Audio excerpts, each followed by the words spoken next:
Imagine कीजिए ये bag आपकी बॉडी है और ये जो कंचे हैं ये आपके बॉडी में जान। जब तक ये जान आपकी बॉडी में है तब तक आप जिंदा हैं, लेकिन समय के साथ साथ बॉडी में कई बार बीमारी आ जाती है और कई बार बीमारी इतनी बड़ी हो जाती है जिससे जान निकलने का खतरा बन जाता है।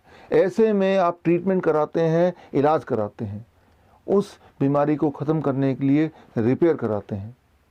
और कई बार आप देखते हैं कि इलाज के बावजूद भी पेशेंट की जान चली गई, बल्कि इलाज के दौरान ही पेशेंट की जान चली गई। और ऐसे में आपको लगता है कि इलाज तो कराया था फिर भी पेशेंट को हम बचा नहीं पाए, जबकि क्लोज इन्वेस्टिगेशन से अक्सर ये पाया जाता है कि जब इलाज की कड़ी को पकड़कर, उसके थ्रेड को पकड़कर ध्यान से देखा गया तो पाया गया कि इलाज के बावजूद भी पेशेंट नहीं मारा गया, बल्कि इलाज ही कारण है पेशेंट के मरने का। मेडिकल भाषा में इसे बोलते हैं एट्रोजेनेसिस। आज मैं एक बहुत ही गंभीर विषय पे आपसे बात करूंगा। आपको ले जाता हूं आज से 150 साल पहले, अमेरिका की बात है, नॉर्थ अमेरिका की बात है। उस वक्त अगर कोई accident victim, blood loss patient hospital में आता था, ब्लड लॉस चाहे सर्जरी की वजह से हो या एक्सीडेंट की वजह से हो या पेशेंट एनीमिक हो, उस वक्त का कॉमन प्रैक्टिस था मिल्क ट्रांसफ्यूजन। नज़ारा ये कि पेशेंट लेटा हुआ है और पेशेंट की नसों में दूध के पाइप लगे हुए हैं और दूध लिटरली नसों में चढ़ाया जा रहा है। नज़ारा यहाँ तक भी था कि बेड के पास गायें बंधे हुए हैं और नर्सेस गाय का दूध निकाल रही है और ताज़ा दूध पेशेंट पे चढ़ाया जा रहा है, इस उम्मीद से कि शायद पेशेंट बच जाए। आपको मेरी बात का यकीन नहीं आएगा, इसीलिए मैं आपको रेफरेंस दे रहा हूँ ब्रिटिश मेडिकल जर्नल का 12 अप्रैल 1879, पेज नंबर 557 से लेकर 559 के बीच में। आपको पढ़ना है तो स्क्रीन पे दिए हुए लिंक में जाके आप देख सकते हैं, आर्टिकल पढ़ सकते हैं। आपको समझ आ जाएगी बात कि उस वक्त का कॉमन प्रैक्टिस था मिल्क ट्रांसफ्यूजन। और नतीजा क्या? वही नतीजा जो एक्सपेक्टेड है कि पेशेंट की मृत्यु हो जाती। और डॉक्टर्स इस सोच में रहते कि हमने तो दूध चढ़ा के भी देख लिया, फिर भी पेशेंट मारा गया। और कई सारे ट्रायल्स होते रहे, कई सारे एक्सपेरिमेंट होते रहे और कई सारे नियम भी बनते रहे। एक वियर्ड नियम ये भी था कि अगर वो लड़का है विक्टिम पेशेंट तो गाय या भैंस का दूध चढ़ाया जाएगा, और लड़की है या बच्चा है तो बकरी का दूध। या एक ट्रायल का नतीजा ये भी था कि अगर 1 लीटर दूध चढ़ाया गया तो जल्दी मौत होती है, या आधे लीटर से कम दूध अगर चढ़ाया जाए तो जिंदगी थोड़ी देर तक रहती है। और फाइनली उन्होंने कंक्लूड किया कि आधे लीटर से कम दूध चढ़ाना ही ठीक रहेगा।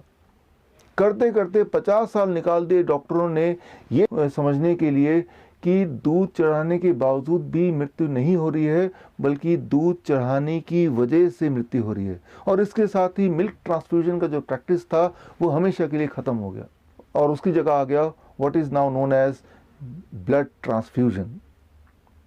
आजकल पिछले 100 सालों की बात कर रहा हूँ, दुनिया भर के हर तरह के हॉस्पिटल्स में एक कॉमन सीन है। अगर एनीमिक पेशेंट आ जाए या एक्सीडेंट विक्टिम ब्लड लॉस वाला आ जाए या किसी भी सर्जरी की वजह से ब्लड लॉस हो जाए, तो एक कॉमन प्रैक्टिस है and that is blood transfusion.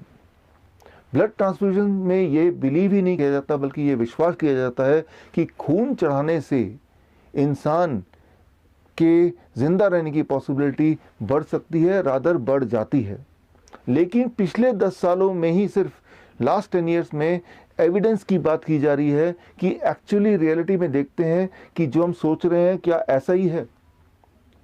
पिछले 10 सालों में बहुत सारे आंकड़े कलेक्ट किए गए, बहुत सारे रैंडमाइज कंट्रोल ट्रायल हुए, बहुत सारे मेटाएनालिसिस सामने आए, और वो सारे ट्रायल्स का नतीजा सिर्फ एक।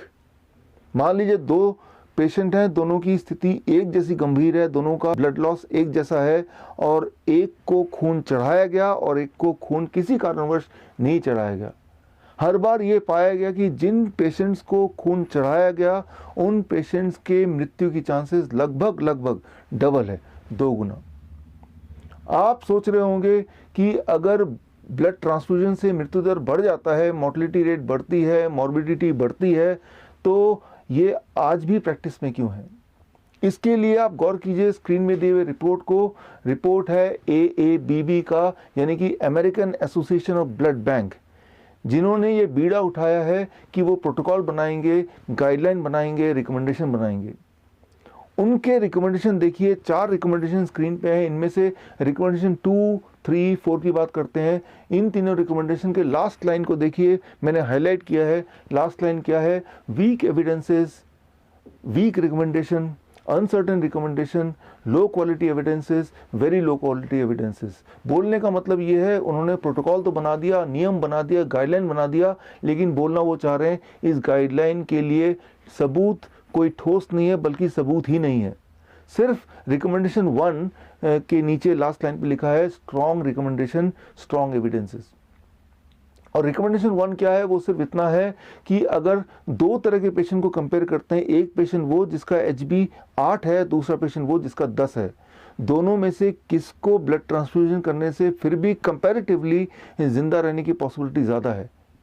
देखिए, ये कंपैरिजन कुछ वैसा ही होगा जैसा मिल्क ट्रांसफ्यूजन वाले ज़माने में कंपैरिजन किया गया कि 1 लीटर दूध या आधा लीटर दूध। जबकि सच्चाई तो ये है कि अगर कंपैरिजन करना ही है तो blood transfusion versus no blood transfusion. और इस तरह के ट्रायल्स तो पिछले 10 साल में ही हुए, और हर ट्रायल का नतीजा बिल्कुल साफ कि ब्लड ट्रांसफ्यूजन से मृत्यु होती है। यहाँ एक बात आपको समझना होगा, चाहे वो ब्लड ट्रांसफ्यूजन हो, चाहे वो मिल्क ट्रांसफ्यूजन हो, जब भी कोई भी लिक्विड, वो लिक्विड खून हो सकता है, वो लिक्विड दूध हो सकता है, वो लिक्विड इवन सलाइन हो सकता है, जब भी कोई भी लिक्विड नसों के माध्यम से आपके बॉडी के अंदर जाता है, तब उस वक्त आपके बॉडी में कुछ हलचल होती है। पहली बात जिसे कहते हैं मेडिकल भाषा में ट्राली। ट्राली मतलब transfusion related acute lungs injury, यानी कि लंग्स पर दबाव पड़ता है, लंग्स काम करना बंद कर देती है, इंसान की मृत्यु हो जाती है। और दूसरी सबसे बड़ी बात जिसे कहते हैं मेडिकल भाषा में trim, transfusion related immune modulation, यानी कि जब भी कोई भी लिक्विड नसों के माध्यम से बाहर से बॉडी में जाता है तो बॉडी का जो इम्यून सिस्टम है पूरा गड़बड़ हो जाता है, तहस नहस हो जाता है। और एक खास तरह का मॉलिक्यूल जिसका नाम है VEGF, vascular endothelium growth factor, ये एक ऐसा मॉलिक्यूल है जो ये डिसाइड करता है कि आप हेल्दी रहेंगे या आप बीमार पड़ेंगे, आपकी डेथ कैंसर से होगी या आप हार्ट डिजीज से जूझेंगे।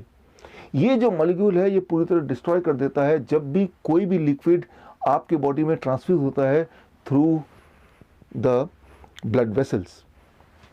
सो ये इस थ्योरी को अगर आप समझना चाहते हैं तो आप मेरे YouTube चैनल में जाके आप एक वीडियो देखिए। वीडियो का नाम है क्योर फॉर ऑल डिजीज़।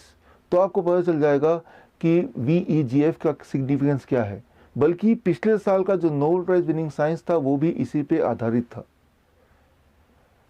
हर साल पूरे दुनिया में हज़ारों ब्लड डोनेशन कैंप्स लगते हैं और कैंप के माध्यम से 85 मिलियन यूनिट से लेके 100 मिलियन यूनिट तक ब्लड कलेक्ट किया जाता है। लगभग 10 ओलंपिक साइज के स्विमिंग पूल के बराबर अमाउंट का, मतलब 10 ओलंपिक साइज के स्विमिंग पूल को अगर ब्लड से भर दें तो जितना खून होगा इतना खून डोनेशन के नाम से, ब्लड डोनेशन के नाम पे कलेक्ट किया जाता है।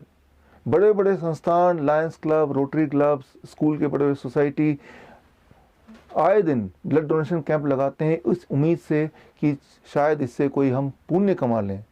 उनके दिमाग में यह है कि ब्लड डोनेशन रक्तदान जीवन दान है। दरअसल रक्तदान जीवन दान नहीं है, रक्तदान मृत्युदान है। लेकिन मुझे पता है कि ये सच्चाई एविडेंस के तौर पे प्रूव होने के बाद भी ये जो वेस्टर्न मेडिसिन है, मॉडर्न मेडिसिन है, इस सच्चाई को आम जनता तक या इस सच्चाई को इम्प्लीमेंट नहीं होने देगी। क्योंकि अगर ये सच्चाई आम जनता तक पहुंच गई तो आम जनता का, ह्यूमैनिटी का वेस्टर्न मेडिसिन पे विश्वास, फेथ हमेशा के लिए ख़त्म हो जाएगा। अगर आप रियल मायने में पुण्य कमाना चाहते हैं तो सिर्फ एक काम मुझे लगता है हमें करना चाहिए, सच्चाई उन लोगों तक पहुंचाना चाहिए जिनको इनकी सबसे ज़्यादा ज़रूरत है। इस वीडियो के माध्यम से मैं आपको बताना चाहूँगा 7 अप्रैल 2020 यानी कि वर्ल्ड हेल्थ डे पे मैं अपनी किताब लॉन्च कर रहा हूँ। किताब का नाम है किल्ड बाय ब्लड डोनेशन। ये किताब की लॉन्चिंग एक प्रेस कॉन्फ्रेंस के माध्यम से होगी दिल्ली प्रेस क्लब में 7 अप्रैल को। अगर आप पत्रकार हैं, अगर आप हेल्थ मिनिस्ट्री से जुड़े हैं, अगर आप इंडियन मेडिकल एसोसिएशन के हाईएस्ट अथॉरिटी हैं, तो मैं आपको इनवाइट करता हूं, आप सच्चाई को अपने आंखों से देखिए और कुछ कीजिए। और अगर आप SMA सोशल मीडिया आर्मी के माध्यम से मेरे साथ ऑलरेडी जुड़े हैं, तो इस बुक लॉन्च से एक दिन पहले ई बुक मैं आपको व्हाट्सएप के माध्यम से भेज दूंगा।